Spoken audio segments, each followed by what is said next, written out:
오늘은 로마서 6장 4절 중반절을 중심으로 하나님 말씀 함께 나누도록 합니다. 로마서 6장 4절 중반절, 이는 아버지의 영광으로 말미암아 그리스도를 죽은 자 가운데서 살리심과 같이.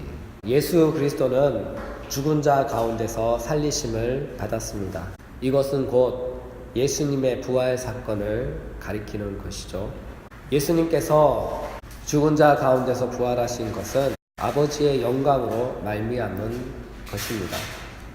다시 말해서 예수님의 부활은 하나님 아버지께서 하신 일이며, 그것은 하나님의 영광스러운 권능을 나타낸 사건이죠. 그래서 본문은 이렇게 말씀합니다. 이는 아버지의 영광으로 말미암아. 이는 아버지의 영광으로 말미암아. 이 본문을 원문으로 보면 이렇게 되어 있어요. 디아 테스 독세스 투 파트로스. 헬라어 디아는 전치사로서 수단을 나타내며, 독세스는 영광이란 뜻이죠. 파트로스는 아버지란 뜻입니다. 따라서 예수 그리스도는 아버지의 영광으로 말미암아 죽은 자 가운데서 살리심을 받았습니다. 한마디로 예수님의 부활 사건은 하나님 아버지의 영광으로 말미암아 되어진 사건입니다. 그렇다면 아버지의 영광이란 무엇일까요? 아버지의 영광이란 아버지께서 소유하신 고유한 본질적인 어떤 것을 가리킵니다. 여기서 아버지께서 소유하신 고유한 본질적인 어떤 것은 바로 하나님의 신성을 가리키죠. 하나님의 신성이란 하나님만이 갖고 계신 고유한 속성입니다. 우리는 이것을 신성이라고 부르죠. 다시 본문으로 돌아와서 이 문장을 언뜻 보면 아버지의 영광이 마치 한 문장으로 엮어져 있는 것처럼 보입니다. 그러나 이 문장은 한 문장이 아니라 두 문장입니다. 아버지와 하나님의 영광, 아버지와 하나님의 영광입니다. 여기서 아버지를 우리는 흔히 성부 하나님이라고 부릅니다.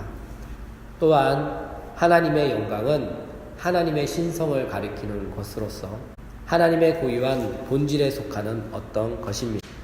그래서 우리는 하나님의 신성을 하나님이라고 부릅니다. 방금 이 한 말을 이해하기 위해서는 삼위일체 교리에 관한 약간의 이해가 필요합니다. 우리의 신앙은 삼위일체 하나님을 믿고 고백합니다. 만약 우리가 삼위일체 하나님을 믿지 못하거나 인정하지 않거나 고백하지 못한다면 그는 그리스도인이 아니에요.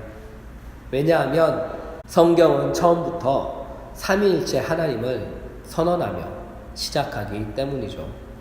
창세기 1장 1절, 태초에 하나님이 천지를 창조하시니라. 원어상 보면 베레시트 바라 엘로임 에트 하사마임 예트 하아레츠입니다. 히브리어 베레시트는 태초의 처음이란 뜻이죠. 히브리어 바라는 창조하다이며 엘로임은 하나님을 가리킵니다. 그래서 나열하면 태초에 하나님이 창조하셨다가 됩니다. 그렇다면 하나님께서 무엇을 창조하셨을까요? 하늘과 땅을 창조하셨습니다. 여기서 엘로임은 신약에서 삼위일체 하나님으로 계시됩니다. 아울러 창세기 1장 1절은 성경에 있어서 선언문입니다. 선언이란 것은 일방적인 선포를 말하죠. 일방적인 선포란 뜻은 상대방에게 어떤 동의나 양해나 이해를 구하는 것이 아니에요. 따라서 성경은 처음부터 선언부터 하고 시작합니다. 다시 말해서 성경은 선포하며 시작합니다. 무엇을 선포하며 시작할까요? 태초에 하나님이 하늘과 땅을 창조하셨다. 태초에 하나님이 하늘과 땅을 창조하셨다는 것이죠. 그리고 태초에 하늘과 땅을 창조하신 분은 바로 우리가 유일신으로 믿고 고백하는 삼위일체 하나님입니다. 그러므로 우리가 하나님을 믿는다, 우리가 기독교인이다 라고 말할 때 이 말 속에는 이미 다음과 같은 고백을 담아 고백하고 있는 것이죠. 나는 삼위일체 하나님을 나의 유일한 한 분 하나님으로 믿으며 그분께서 하늘과 땅을 창조하신 것을 믿습니다. 따라서 모든 기독교 신앙은 바로 이 지점부터 시작하는 것이에요. 만약 이것이 부정되거나 이것이 수용되지 않는다면 그는 하나님을 믿는 그리스도인은 아니에요. 이해되시죠? 그렇다면 삼위일체가 무엇인가 하는 질문이 생기죠. 이 말이 어려운 이유는 한자로 표기되어 있기 때문이에요. 이 말을 현대의 쉬운 표현으로 표현하면 이렇습니다. 삼위일체는 하나님의 존재 방식이다. 이와 같은 하나님의 존재 방식은 우리에게 있어서 신비한 것입니다. 여기서 신비란 말은 우리의 이성과 상식과 과학을 초월한다, 그런 뜻이죠. 한마디로 잘 모르겠다, 잘 이해되지 않는다, 그런 말이에요. 이처럼 우리가 하나님의 존재 방식이 이해 안 되는 것은 우리가 눈으로 하나님을 직접 본 적이 없기 때문입니다. 그렇다면 우리는 왜 하나님을 직접 볼 수 없는 것일까요? 그것은 하나님께서는 영이시기 때문이에요.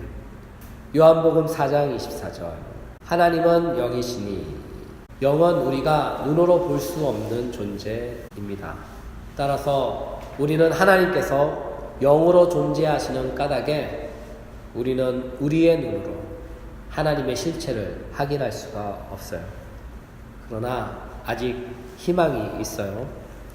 우리가 영이신 하나님을 알 수 있는 두 가지 길이 있어요. 첫 번째 길은 하나님께서 보내신 성령을 통하여 우리의 어두운 눈이 밝아지고 우리의 회복된 영을 통하여 영적으로 믿음에 의해 비로소 알 수 있어요. 두 번째 길은 육체의 죽음을 경험하는 날 곧바로 확인할 수가 있습니다. 여기에 계신 우리 모두는 육체적 죽음을 통하여 하나님을 확인하지 마시고 성령이 주신 믿음의 계시를 통해 하나님을 확인하시길 바랍니다. 이와 같은 신비한 삼위일체 교리인 하나님의 존재 방식을 신약 성경에서 계시의 빛 아래서 이해하고 정리하면 이렇습니다. 성부, 성자, 성령께서 위격적 연합을 통해 영원한 한 신성 아래서 한 분으로 계십니다. 여기서 신학적 이해가 좀 필요한데 영원한 한 신성을 가리켜 우리는 하나님이라고 부릅니다. 왜냐하면 영원한 한 신성은 피조물과 근본적으로 구별되는 가장 큰 특징이기 때문이죠. 영원한 한 신성을 신학적 가르침에 따라 나열하면 이렇습니다. 영원한 한 신성에는 전능성이 있어요. 전능성이 무엇이죠? 전능성이란 무엇이든 할 수 있는 능력이죠.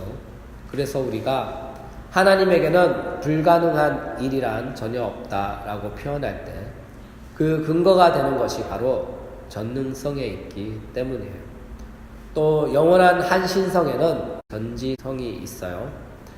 그래서 하나님은 무엇이든지 다 알고 있다는 것이죠. 하나님은 당신의 전지성으로 우리의 과거, 현재, 미래 또는 세상의 과거, 현재, 미래를 또는 지금까지 태어난 모든 것과 존재하는 모든 것과 앞으로 존재할 모든 것에 대한 그 모든 것을 다 알고 계십니다. 또한 영원한 한 신성에는 자존성이 있어요. 그래서 하나님은 태어나지도 만들어지지도 않으신 분이시며 처음부터 계셨고 지금도 계시며 앞으로도 영원히 계십니다. 이와 같은 이유로 하나님의 생명은 자신의 생명이며 영원한 생명이며 무한한 생명입니다. 이와 같은 이유로 하나님은 영원히 살아 계십니다. 또한 영원한 한 신성에는 완전성이 있어요. 하나님은 완전하십니다. 그분에게는 조금도 부족하거나 아쉬운 것이 전혀 없죠. 이와 같은 이유로 그분은 완전한 거룩이시며 완전한 충만이시며 완전한 의이시며 완전한 진리이십니다. 따라서 우리가 완전한 하나님과 함께 교제하려면 우리는 하나님 앞에서 완전해야 합니다. 또한 영원한 한 신성에는 편재성이 있어요. 편재란 말은 어디에나 충만히 계신다는 뜻이죠. 따라서 하나님은 세상 어디에나 충만히 계십니다. 이 세상에 하나님이 안 계신 곳은 아무데도 없죠. 저 끝없는 우주에도 충만히 계시고 아직 인류가 가본 적이 없는 땅속의 깊은 곳에도 또는 심해의 바다에도 하나님은 충만히 계십니다.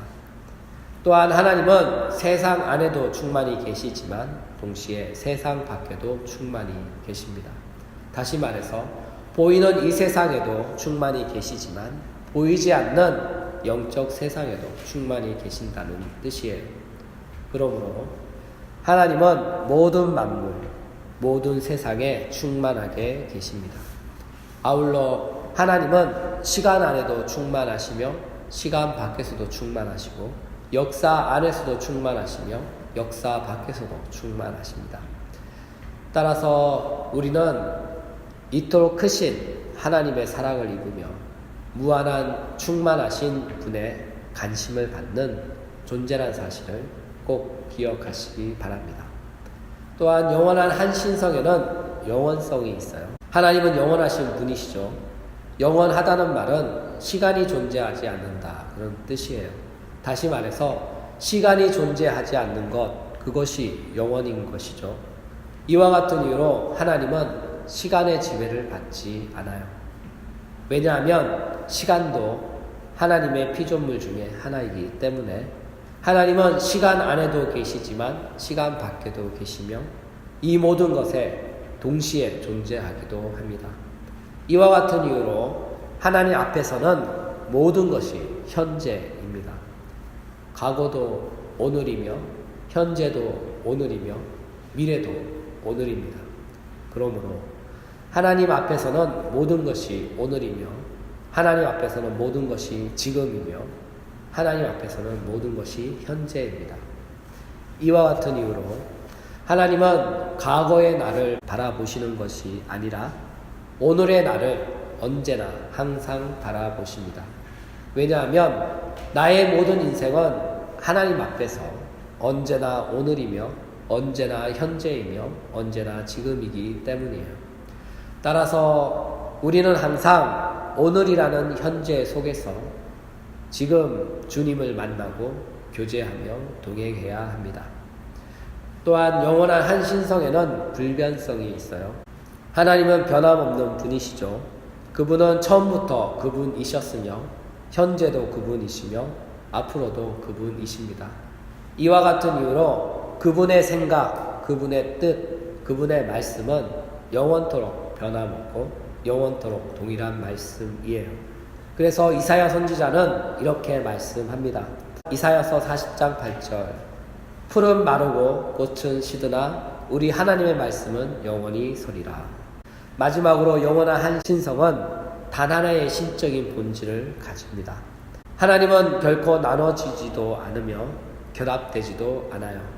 하나님은 언제나 하나님으로서 한 신성으로서 항상 신적인 한 본질입니다. 따라서 하나님이란 호칭은 영원한 한 신성에 대한 표현이며 신적인 한 본질에 관한 호칭이에요.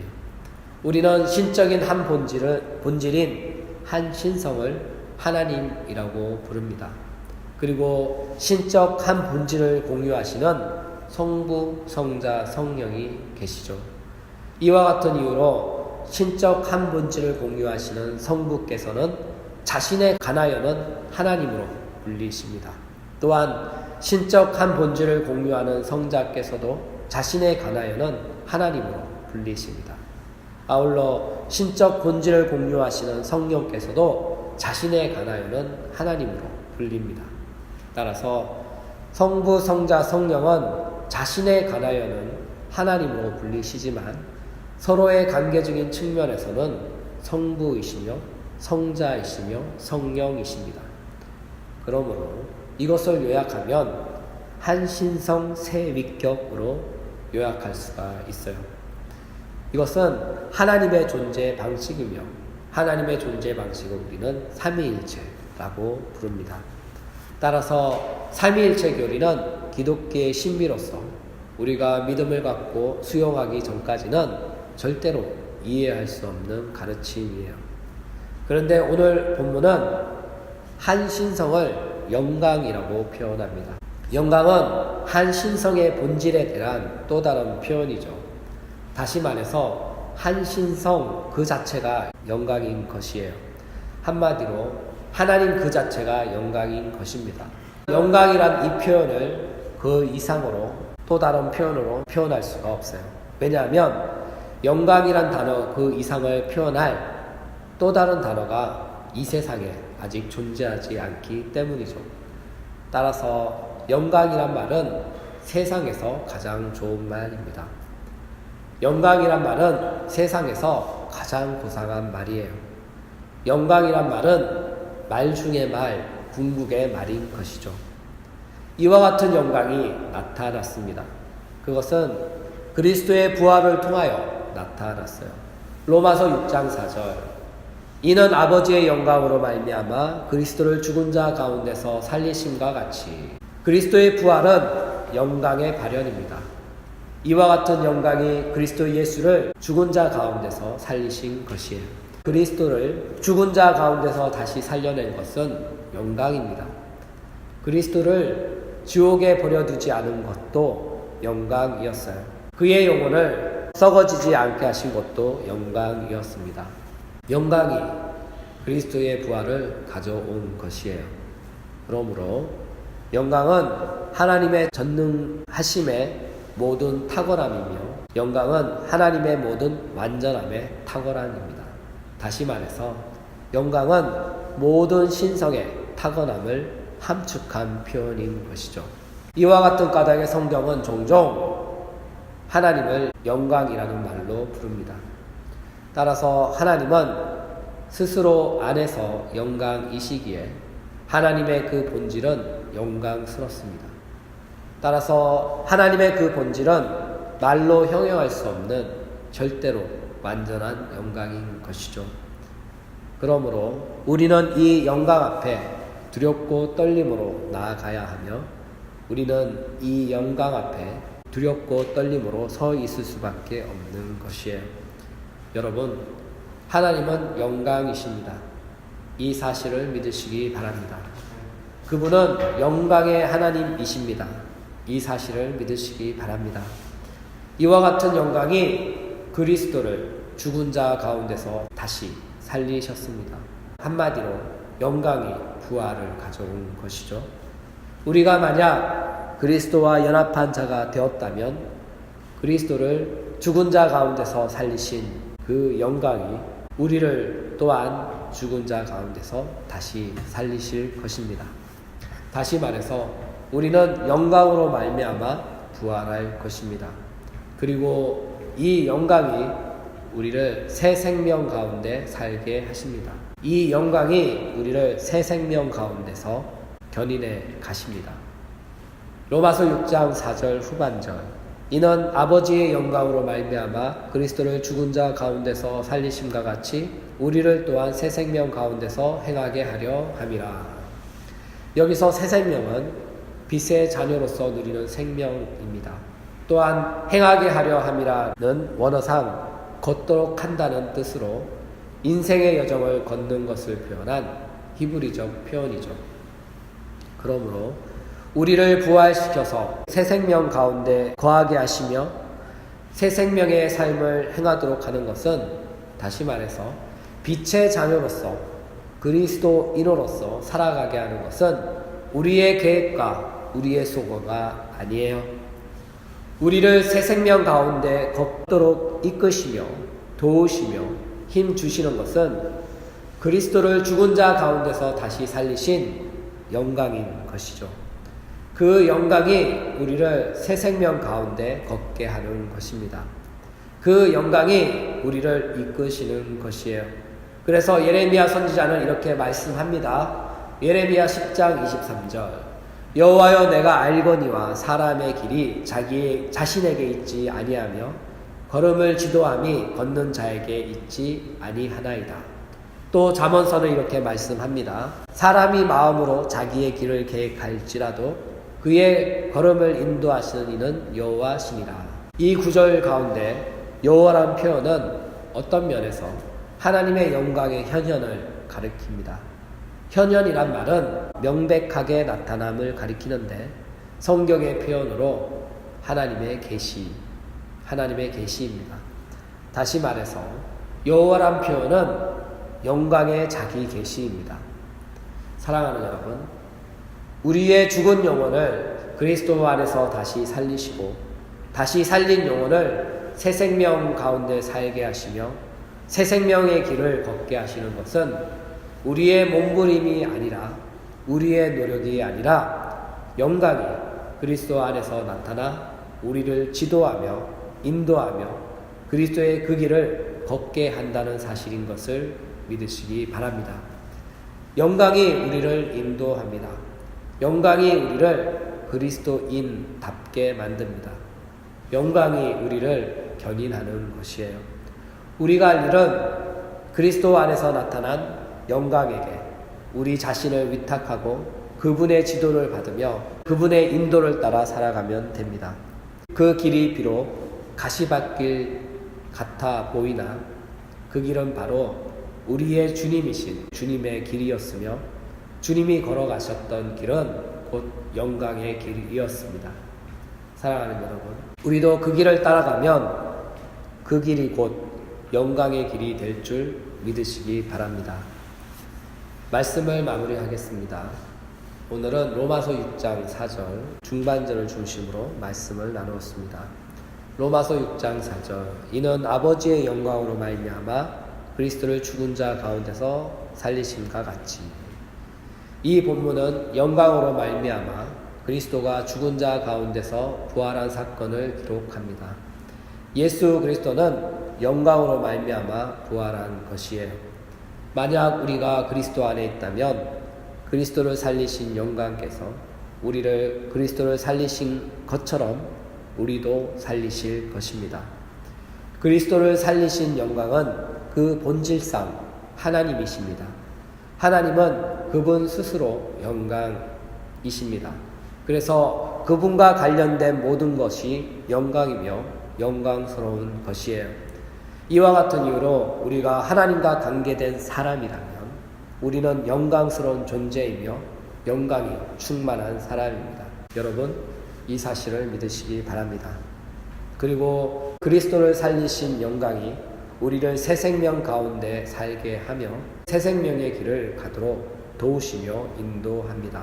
우리가 영광이 주신 새 생명 가운데 그의 길을 걷는다면 그 길은 영광의 길이며 그 길의 모든 여정은 하나님께 영광이 되는 줄 믿으시기 바랍니다.